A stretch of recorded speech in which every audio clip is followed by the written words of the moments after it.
"Ya Rasulullah, mintalah permohonan kepada Allah." Apa jawaban Nabi?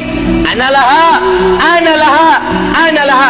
Aku yang dapat menolong kalian, aku yang akan memberikan syafaat kepada kalian, aku yang akan membebaskan kalian dari siksaan padang mahsyar di hari ini. Saat dia meminta, selesai padang mahsyar, masuk mereka semua ke mizan. Sampai di mizan, Nabi berdiri di depan mizan, melihat rombongan daripada umatnya. Saat beliau dalam keadaan dosa yang begitu besar, Nabi sujud kembali di hadapan Allah. "Ya Rabb," doa baginda Rasul sallallahu alaihi wasallam, "Ya Allah, ringankan beban dosa umatku, beratkan pahala mereka, ampuni dosa mereka ya Allah." Kita berbuat dosa di atas bumi Allah. Nabi yang terus menerus sampai di mizan pun Nabi sujud kepada Allah agar kita diselamatkan, dibebaskan, agar masuknya kita ke dalam syurganya Allah. Setelah mizan, Nabi SAW berdiri lagi di sirat.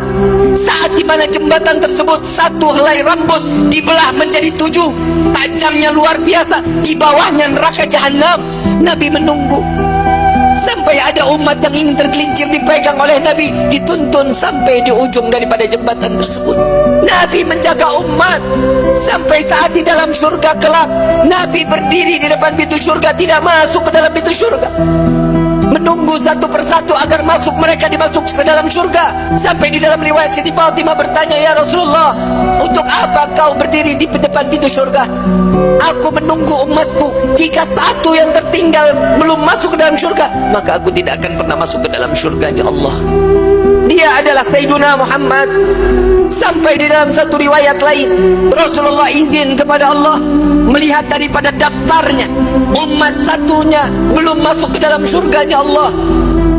Nabi berbincang kepada Allah, "Ya Rabb, izinkan Muhammad untuk memeriksa neraka."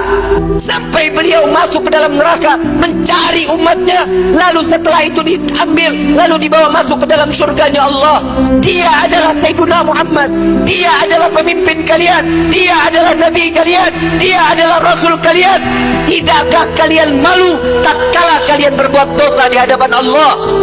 Sampai kapan hidup kita selalu tutup mata di dalam kemaksiatan kepada Allah? Hei para alim ulama, hei para kiai, hei para habaib, dosa apa yang kalian lakukan sampai terus menerus Indonesia diberikan daripada bala dan bencana? Wahai umat Nabi Muhammad, dosa yang mana yang kalian lakukan sehingga kalian enggan untuk bertaubat kepada Allah? Tubna ilallah, tubna ilallah. Taubatlah kepada Allah, mohon ampunlah kepada Allah.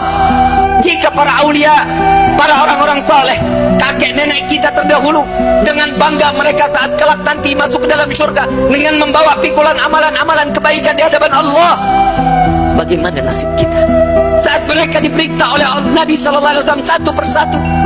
Dengan bangga Nabi mengatakan, dengan amalan mereka, zakat mereka, sedekah mereka, sholat malam mereka, Nabi mengatakan, "Dia adalah umatku ya Rabb." Bagaimana dengan kita yang membawa pikulan dosa di hadapan Allah? Tatkala kita membawa pikulan-pikulan dosa, dibuka, diperiksa oleh Nabi, Nabi tetap mengatakan, "Dia adalah umatku ya Allah," sambil meneteskan air matanya.